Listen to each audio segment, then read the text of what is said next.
வணக்கம். 10 மணி செய்தி தொகுப்பிற்கு உங்களை வரவேற்பது நான் சிவரஞ்சனி. இன்றைய நாளின் முக்கிய நிகழ்வுகளை நேரலையில் வழங்குவதற்காக களத்திலிருந்து செய்தியாளர்கள் நம்மோடு இணைந்திருக்கின்றனர். குறிப்பாக ஆந்திர முதலமைச்சர் சந்திரபாபு நாயுடுவின் பதவியேற்பு விழா குறித்து செய்தியாளர் ரகுவரன், மக்களவை சபாநாயகர் குறித்து முடிவு செய்ய கூட்டணி கட்சிகளுடன் பாஜக ஆலோசனை செய்வது குறித்து செய்தியாளர் சுசித்ரா, சபாநாயகர் அப்பாவு தலைமையில் அலுவல் ஆய்வுக் கூட்டம் நடைபெறுவது குறித்து செய்தியாளர் அபினேஷ், மேட்டூர் அணையிலிருந்து டெல்டா பாசனத்திற்கு இன்னும் நீர் திறக்கப்படாததால் விவசாயிகள் ஏமாற்றமடைந்துள்ளது குறித்து செய்தியாளர் குருநாதன், புதுச்சேரியில் விஷவாயு தாக்கி 3 பேர் உயிரிழந்த புதுநகர் பகுதி இயல்பு நிலைக்கு திரும்பிவிட்டதா என்பது குறித்து செய்தியாளர் இளவமுதன், சூடுபிடிக்கும் விக்கிரவாண்டி இடைத்தேர்தல் பணிகள் தொடர்பாக குணாநிதி, கோவை தீத்திப்பாளையம் பகுதியில் உள்ள அரசு மேல்நிலைப் பள்ளியில் வகுப்பறைகள் குறைவாக இருப்பதால் புதிதாக சேரும் மாணவ மாணவிகளுக்கு அட்மிஷன் தர மறுப்பதாக குற்றச்சாட்டு எழுந்துள்ளது குறித்து செய்தியாளர் சுரேஷ், நாமக்கல் மாவட்டத்தில் மிகப்பெரிய ஏரியான தூசூர் ஏரி கடந்த 2 ஆண்டுகளாக மாசுபடிந்துள்ளதால் நிலத்தடி நீர் மாசுபட்டுள்ளது குறித்து செய்தியாளர் ரவிக்குமார், நெல்லையில் 2 மாதங்களாக ரேஷன் கடைகளில் பருப்பு பாமாயில் விநியோகம் செய்யப்படவில்லை என எழுந்துள்ள புகார் குறித்து செய்தியாளர் சிவமணி, அமைச்சர் அனிதா ராதாகிருஷ்ணன் மீதான சொத்து குவிப்பு வழக்கு விசாரணை தொடர்பாக தூத்துக்குடி செய்தியாளர் முரளி கணேஷ் ஆகியோர் தகவல்களை தர உள்ளனர். இவர்களோடு பேசுவதற்கு முன்பாக இந்நேரத்திற்கான முக்கிய செய்திகளை பார்க்கலாம்.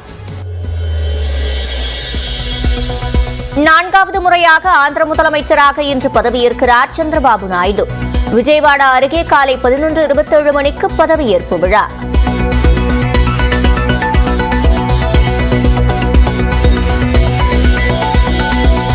சந்திரபாபு நாயுடு பதவியேற்பு விழாவில் பங்கேற்கும் பிரதமர் மோடி, அமித்ஷா.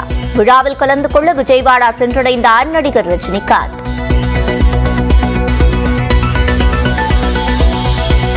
ஒடிஷா மாநில புதிய முதலமைச்சராக பாஜகவின் மோகன் மாஜி தேர்வு.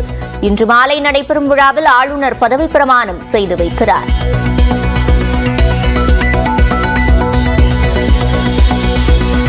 விக்கிரவாண்டி இடைத்தேர்தலில் திமுக வேட்பாளராக போட்டியிடுகிறார் அன்னியூர் சிவா.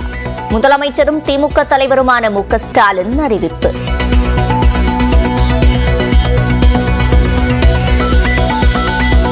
விக்கிரவாண்டி இடைத்தேர்தலில் பாமக நிச்சயம் போட்டியிடும். நியூஸ் 18 வணக்கம் தமிழ்நாடு நிகழ்ச்சியில் பாலு பேட்டி. பாட்டாளி மக்கள் கட்சியை இந்த தேர்தலில் களம் கண்டு இடைத்தேர்தலில் வெற்றி பெற்றது என்ற நிலையை உருவாக்க வேண்டும் என்பதுதான் எங்களுடைய லட்சியமாக இருக்கிறது.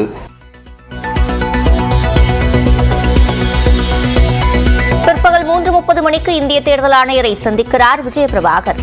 விருதுநகர் தொகுதியில் மறு எண்ணிக்கை கோரி மனு அளிக்கிறார்.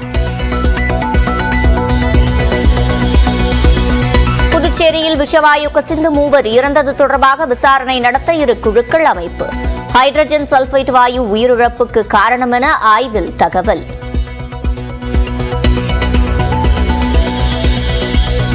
தமிழ்நாடு அரசு பராமரிக்கும் கிழக்கு கடற்கரை சாலையின் சுங்க கட்டணம் அதிகரிக்கிறது. புதிய கட்டணம் இன்றிரவு முதல் அமலுக்கு வரும் என அறிவிப்பு.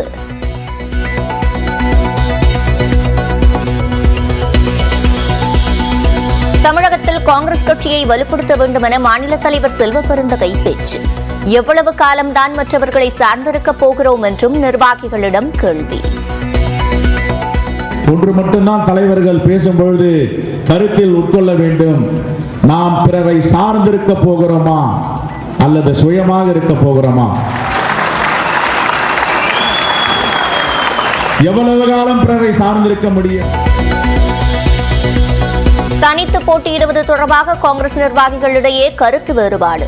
ஆசை இருக்கலாம், பேராசை கூடாது என செல்வ பெருந்தகைக்கு முன்னாள் தலைவர் EVKS இளங்கோவன் பதில்.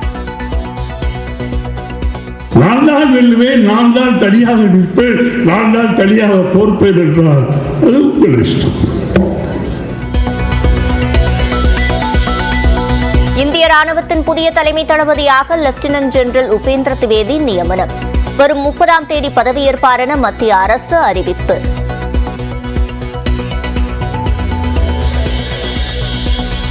கலவரம் செய்தால்தான் தமிழ்நாட்டில் பாஜக காலூன்ற முடியும் என பேசிய இந்து மக்கள் கட்சி நிர்வாகி உடையார் கைது. கட்சியில் இருந்து இடைநீக்கம் செய்யப்படுவதாக அர்ஜுன் சம்பத் அறிக்கை.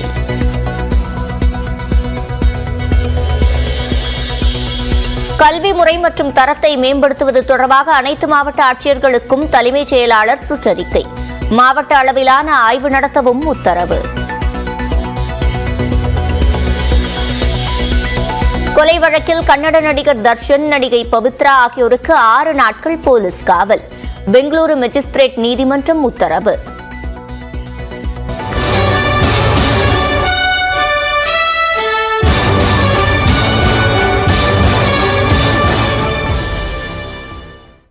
ஆந்திர முதல்வராக சந்திரபாபு நாயுடு பதவியேற்பு விழாவிற்கு பிரம்மாண்ட ஏற்பாடுகள் செய்யப்பட்டுள்ள நிலையில் 24 பேர் அமைச்சர்களாக பதவியேற்பார்கள் என்று எதிர்பார்க்கப்படுகிறது. இதுகுறித்த விவரங்களை அங்கிருக்கும் செய்தியாளர் ரகுவரனிடம் கேட்கலாம். ரகுவரன், யார் யார் அமைச்சர்களாக தேர்வு செய்யப்பட இருக்கிறார்கள்? அது தொடர்பான விவரங்கள் வெளிவந்திருக்கிறதா?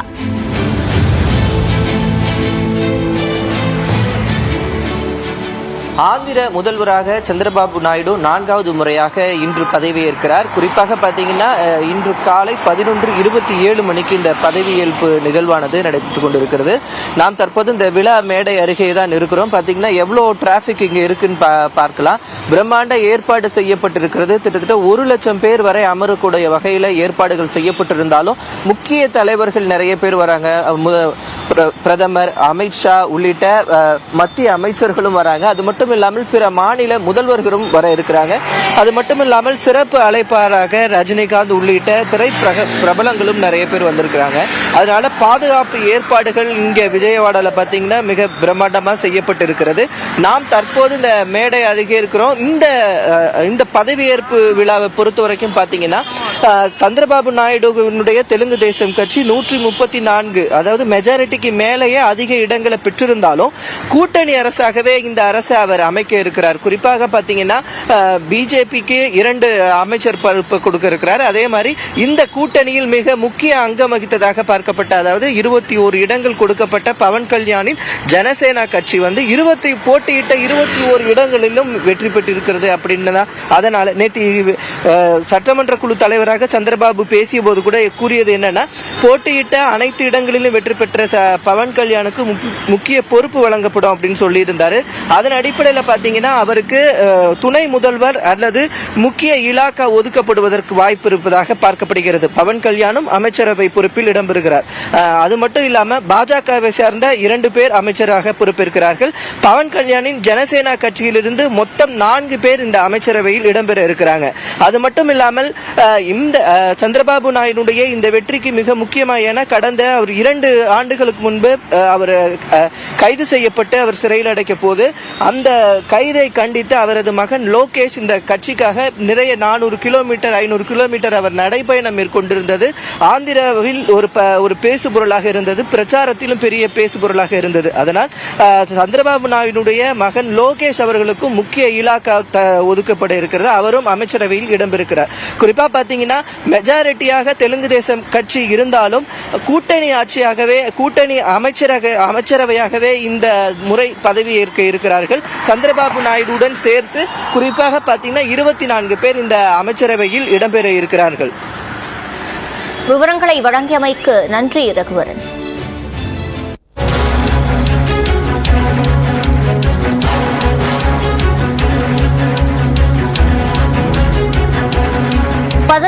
மக்களவையின் முதல் கூட்டத்தொடர் ஜூன் 24ஆம் தேதி கூடுவதாக தற்போது அறிவிக்கப்பட்டிருக்கிறது. அண்மை செய்தியாக பார்த்து வருகிறோம்.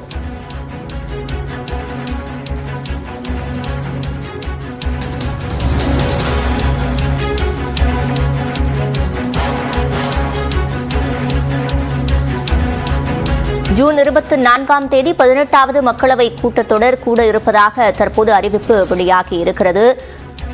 மக்களவை தேர்தல் நிறைவு பெற்று அதன் பின்பு பிரதமர் நரேந்திர மோடி 3வது முறையாக பதவியேற்ற சூழலில் மக்களவை கூட்டத்தொடர் ஜூன் 24ஆம் தேதி கூட இருப்பதாக தற்போது அறிவிப்பு வெளிவந்துள்ளது.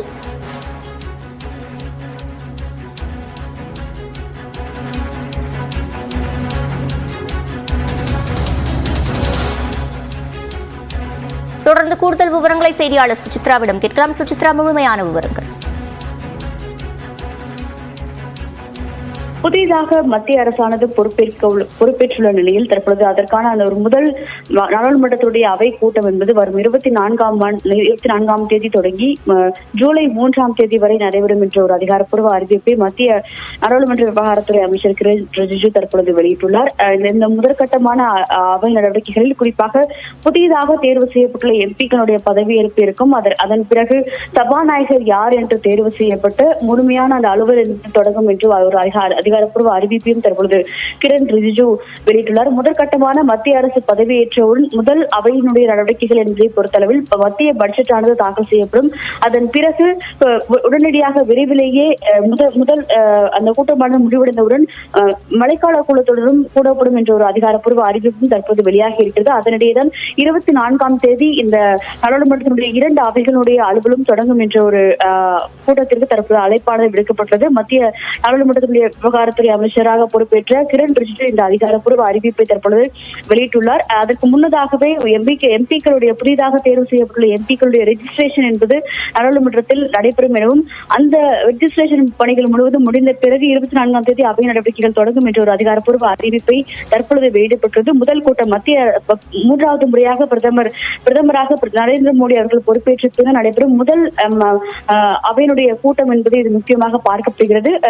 அனைத்து புது எம்பிக்களும் 24ஆம் தேதி நடைபெறவுள்ள அந்த கூட்டத்தில் மக்களவை மற்றும் மாநிலங்களவையினுடைய அலுவல்களில் அவர்கள் பங்கேற்பார்கள் என்றும் தற்போது அதிகாரப்பூர்வமாக அறிவிக்கப்பட்டுள்ளது. சுரேந்திரன், நன்றி சுசித்ரா.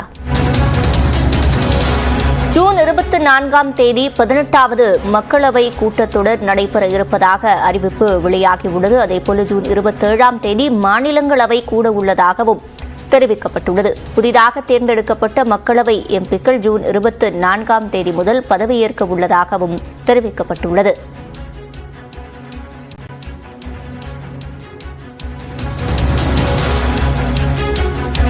ஜூன் 24 மக்களவையும் ஜூன் 27 மாநிலங்களவையும் கூட உள்ளதாக தற்போது அறிவிப்பு வெளியாகியுள்ளது. புதிதாக தேர்ந்தெடுக்கப்பட்ட மக்களவை உறுப்பினர்கள் ஜூன் 24ஆம் தேதி முதல் பதவியேற்க உள்ளதாக தற்போது அறிவிப்பு வெளியாகியுள்ளது.